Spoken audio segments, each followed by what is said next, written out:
अध्यात्म विज्ञान कोई धर्म या संप्रदाय नहीं है, ये स्पिरिचुअल साइंस है जो कुदरत के कानून पर आधारित है।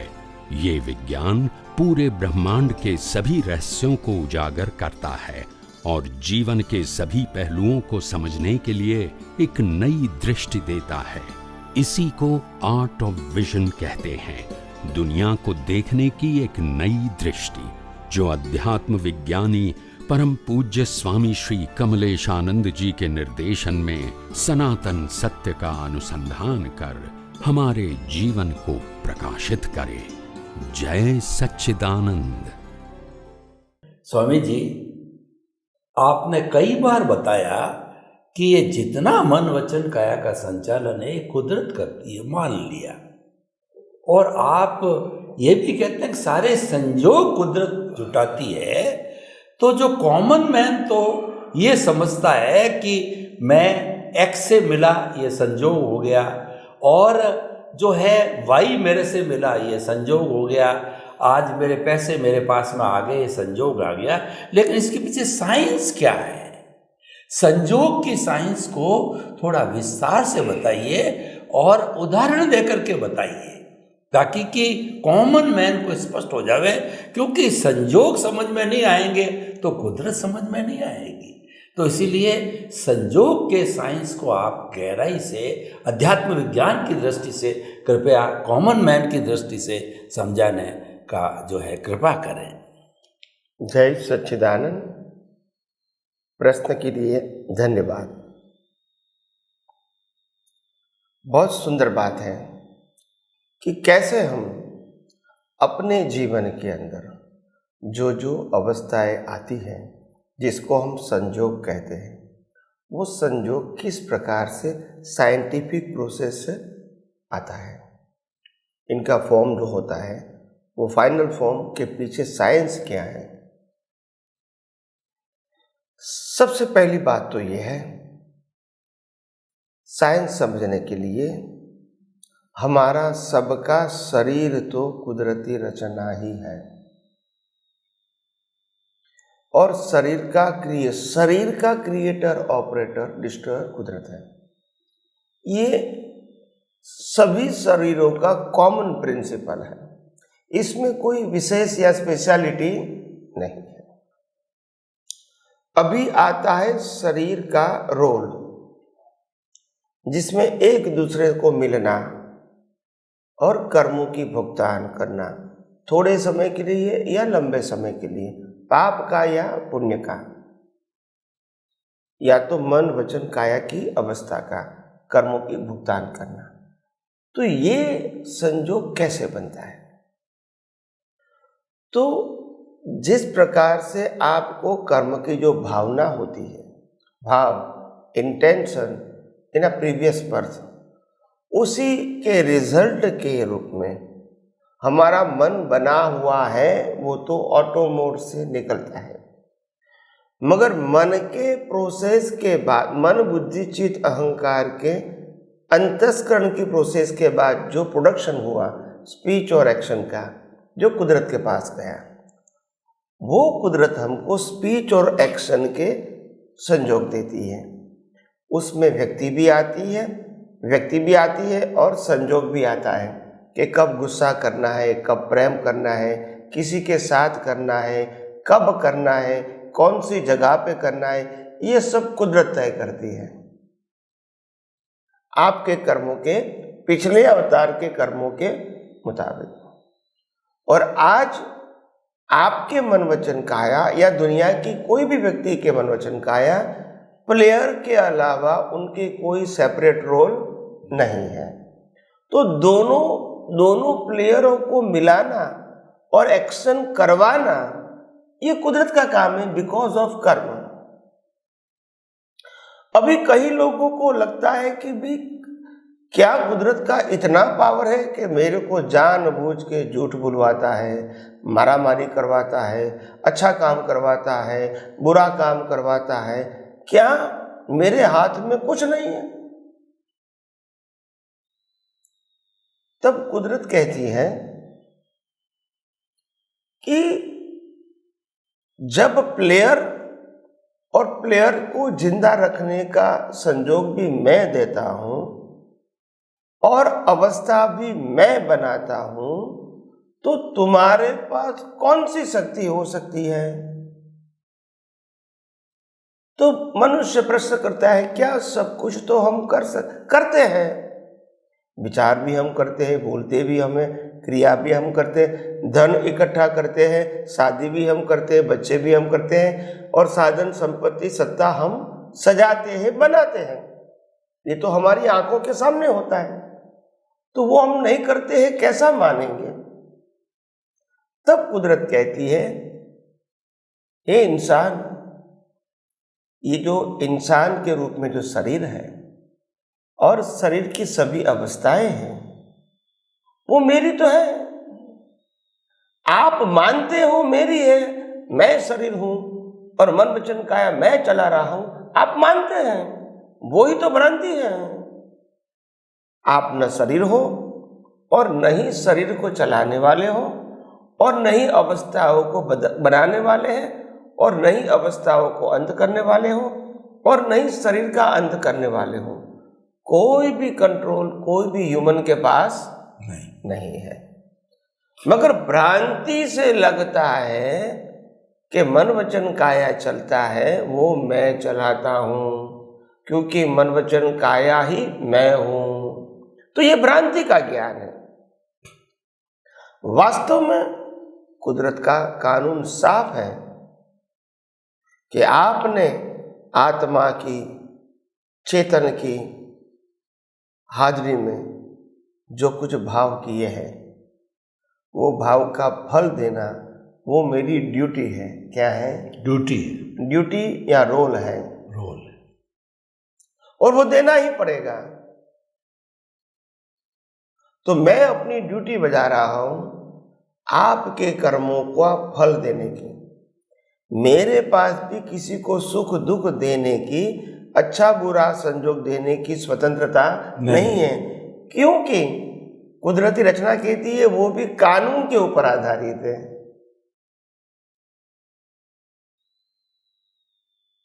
और कानून से जो अवस्था बनती है वो 6 तत्वों के ऊपर आधारित है।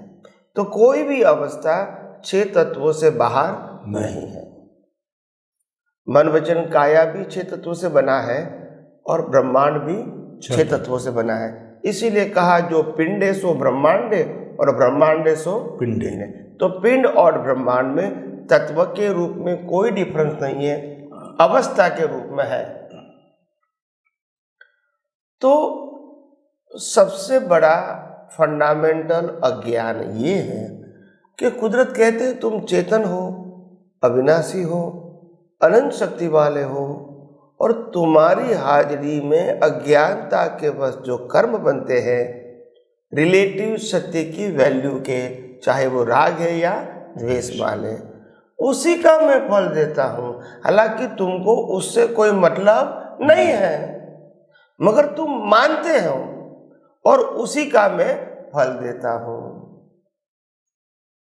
तो फल और फल की भुगतान की सभी अवस्थाएं वो तो मेरा ही स्वरूप है। आज भी आप अज्ञान के वश बना हुआ जो जीवन है, मनुष्य का, प्राणी का, देवलोक का, नरकलोक का, ये सभी प्राणियों में आज भी आप उपलब्ध है और अलग है, आज भी।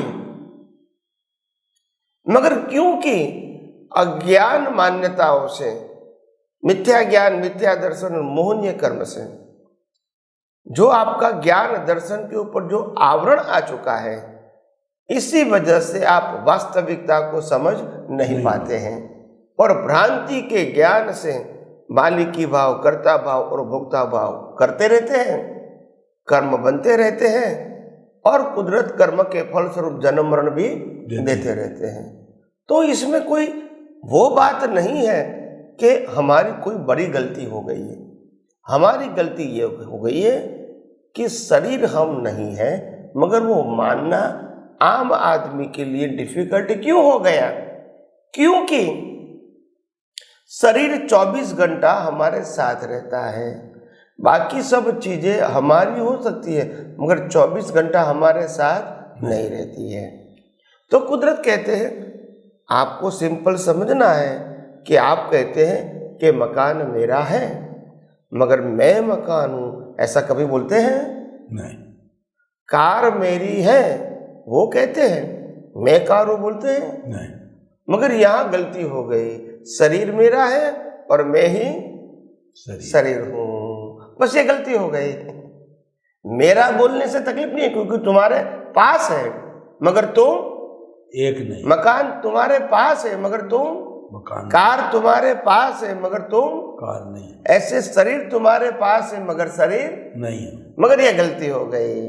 और इसीलिए प्रकृति का सभी गुण मेरा है, प्रकृति की सभी भुगतान मैं कर रहा हूँ और प्रकृति की सभी क्रिया मैं कर रहा हूँ, ये भ्रांति खड़ी हो गई और वही अज्ञान से फिर नए कर्म बनते हैं और कुदरत हमको वो कर्मों की सजा भी फल भी देता है। तो अज्ञानता ये है। तो बात एकदम सरल सहज और सुगम है मगर इसको समझने के लिए थोड़ी गहराई चाहिए और साइंटिफिक विजन चाहिए।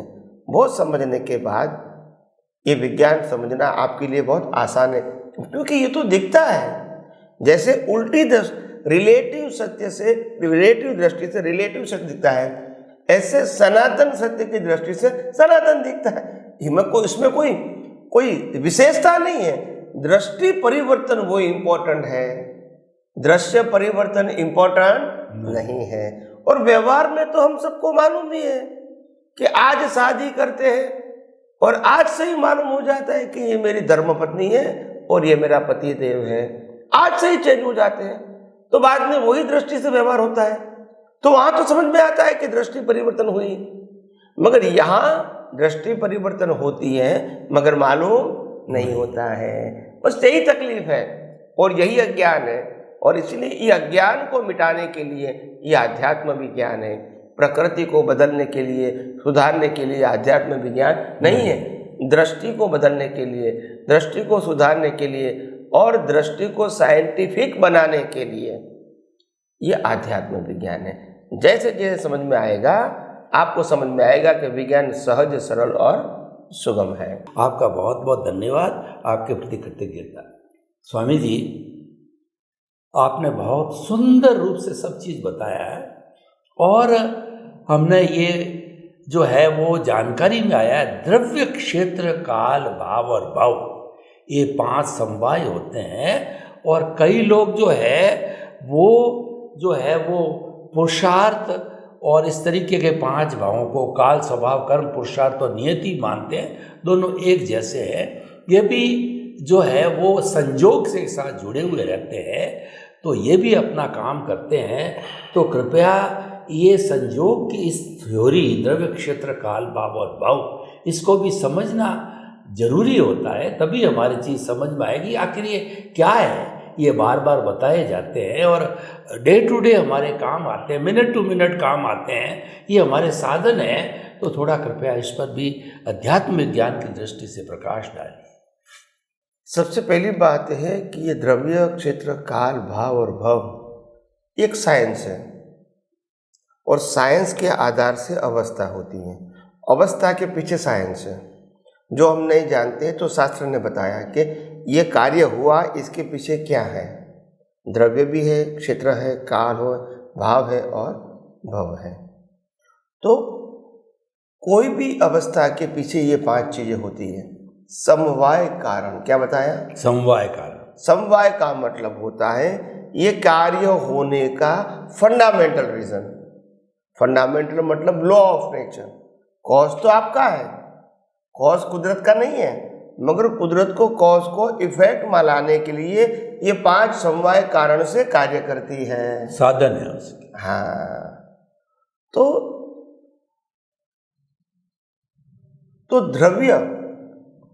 द्रव्य 2 प्रकार की उसका डेफिनेशन है। आत्मा को भी द्रव्य कहते हैं और शरीर को भी द्रव्य कहते हैं। तो आत्मा का मतलब होता है कि वो ही आत्मा जिन्होंकी हाजिरी में कर्म हुआ था, भुगतान में भी वही आत्मा चाहिए। और भुगतान करने वाला भी वही आत्मा चाहिए। बॉडी भले अलग रहेगी मगर आत्मा तो सेम है। सेम रहेगा। दूसरा, द्रव्य के बाद क्षेत्र। क्षेत्र का मतलब जो क्षेत्र के ऊपर आपको भुगतान करना है वो क्षेत्र, बिना क्षेत्र रिजल्ट भी नहीं, प्लेस वो भी कुदरत दूसरा देती है। पहले सोल, दूसरा क्षेत्र। काल यानी समय, जो समय पे मिलना है वो ही समय पे मिलेगा, बाद में या पहले नहीं मिलेगा। ये भी कुदरत काल नक्की करता है, कोई भी अवस्था का समय भी वो नक्की करता है। और भाव का मतलब होता है जिस भाव का हमको रिजल्ट मिल रहा है वो, यानी भाव से जो भाव कहा वो भाव। और द्रव्य, क्षेत्र, काल, भाव और भाव का मतलब होता है जिस भाव में भुगतान मिलेगी वो। क्योंकि कर्म मनुष्य भाव में तो बांध लिए, मनुष्य में भी मिल सकते हैं, पशु योनि में भी मिल सकते हैं, नरगति में भी मिल सकते हैं, देवलोक में भी मिल सकते हैं, तो वो भाव है। अब कौन से भाव में, कर्म तो बता दिया, कौन से भाव में मिलेगा वो भी कौन डिसाइड करेगा? कुदरत। यानी द्रव्य तो आत्मा तो वही रहेगा दोनों के पास, कर्म का भुगतान करने वाला और कर्म का रिजल्ट देने वाला, ये दोनों का आत्मा सेम रहेगा, बॉडी अलग अलग। तो द्रव्य, क्षेत्र यानी प्लेस, काल यानी समय, भाव यानी जिस भाव से कर्म बनाया था वो, और भाव का मतलब कौन से अवतार में मिलेगा। ये 5 समवाय कारण कुदरत इकट्ठा करेगी तो रिजल्ट मिलेगा, नहीं तो नहीं मिलेगा। तो ये 5 समवाय कारण वो रिजल्ट को बनाने में कुदरत की प्रोसेस है, हमारी नहीं। हमने भाव कर दिया तो रिजल्ट के 5 समवाय कारणों से बनेगा। इसमें से एक भी नहीं होगा, समय भी नहीं होगा तो रिजल्ट नहीं आएगा, प्लेस भी नहीं होगा तो भी रिजल्ट नहीं आएगा, और भाव भी नहीं होगा तो भी रिजल्ट नहीं आएगा। अगर मेरे को ये कर्म की भुगतान आज से 5वें भाव में करनी है तो उसके 4 भाव में वो रिजल्ट नहीं आएगा। तो ये सब टाइमिंग मिलाना ये कुदरत का काम है, इसीलिए उसको समवाय कारण बोलते हैं। वो कुदरत का कारण है, हमने जो कॉज डाला है उसके इफेक्ट का ये कारणों से रिजल्ट मिलता है, और वो 5 समवाय कारण वो कुदरत का ही है, हमारा नहीं है।